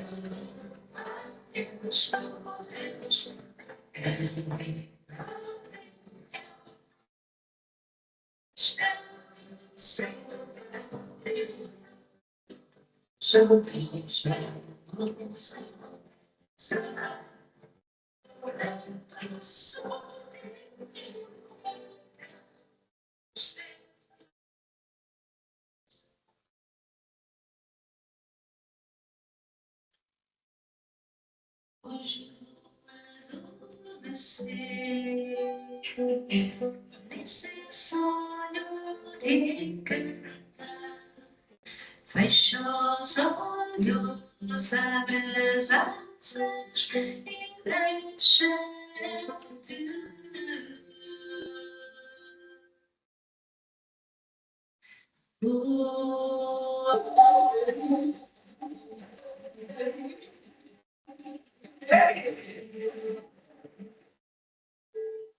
Olá. Então a Rebeca, quem esteve ao seu lado, quer que sente no final, como nós nunca controlamos o momento de que vamos, é um privilégio. Quando nós estamos com estas pessoas e fazemos tudo com a família e com os seus amigos, que nos vai na alma, pelas necessidades, temos saudades? Temos. Vamos chorar? Vamos. Mas está tudo feito. O resto nós não controlamos. Esta Ana Cláudia Quintanilha Abrantes, ela é muito conhecida nesta área do luto, e ela diz esta frase que eu gosto muito num dos seus livros, porque ela tem vários livros. Uma vida que está a encerrar guarda um poder imenso de transformar outras vidas ao seu redor. Com um toque de amor, de generosidade, para muitos só será uma experiência possível, não de morrer. Portanto, em fase de doença, e já vos disse há bocadinho isto, não tem que ser só o drama, porque às vezes há muitas oportunidades para criarmos outro tipo de vinculações e outro tipo de maturidades.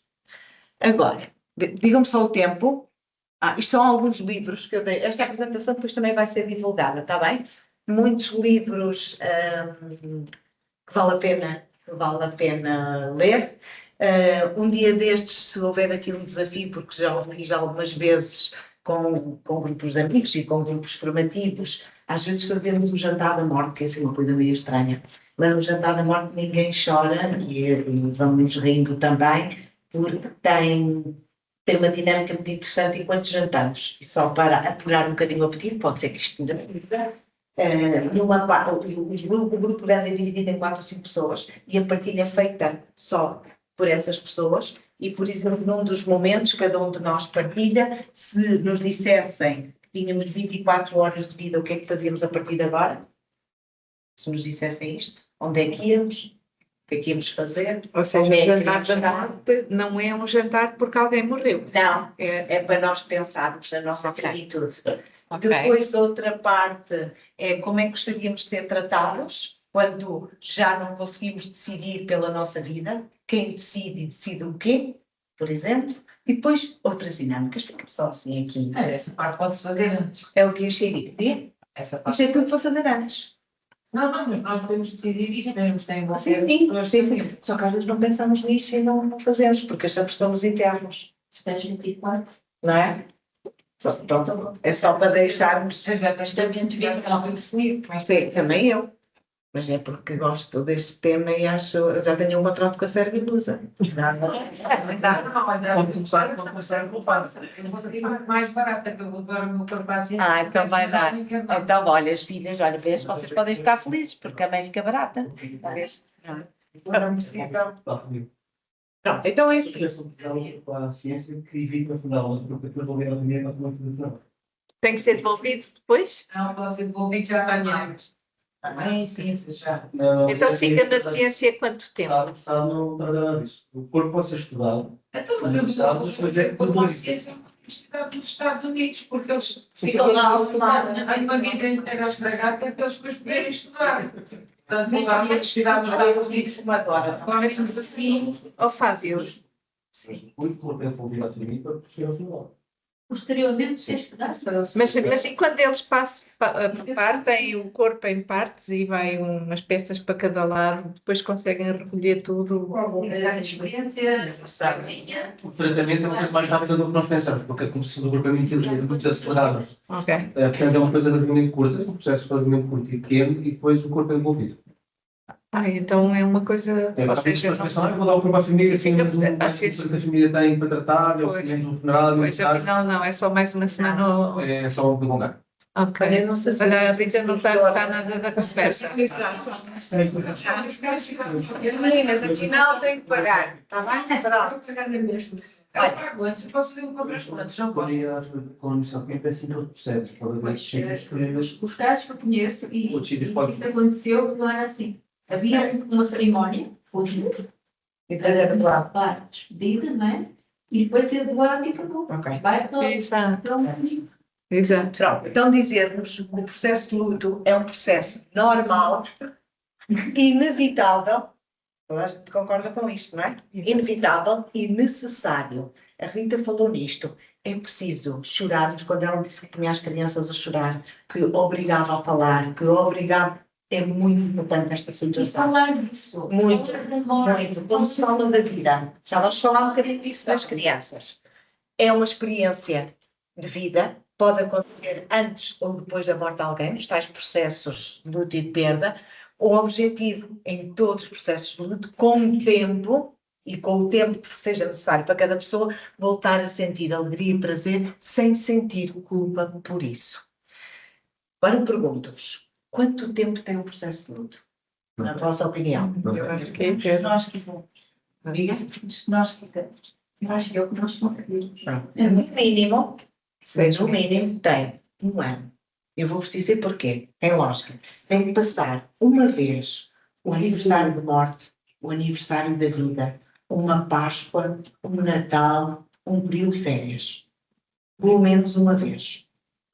Depois dizer-vos, também para não julgarmos, que pode, durante muitos anos, haver necessidade da família de manter o prato no Natal ou de não manter. Pode ter a reação de tirar tudo de casa para não fazer lembrar essa pessoa, pode querer manter tudo cristalizado como está. Ambos fazem parte do processo de luto. Está perfeitamente validada a situação. Tudo normal. Uma situação, noutra. Há pessoas que nunca mais conseguem entrar no cemitério, há pessoas que não saem do cemitério. Tá? Tudo isto são reações normais dos processos de luto. Mas para além da família e dos amigos, e agora ia-me virar um bocadinho para si, os profissionais que andam à volta destes processos têm ou não processos de luto?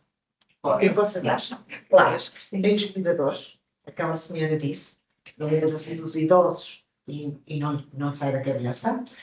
As agências funerárias não são humanos, são humanos como os outros. Porque tínhamos aqueles idosos que eram um bocadinho mais difíceis e marcavam, não é?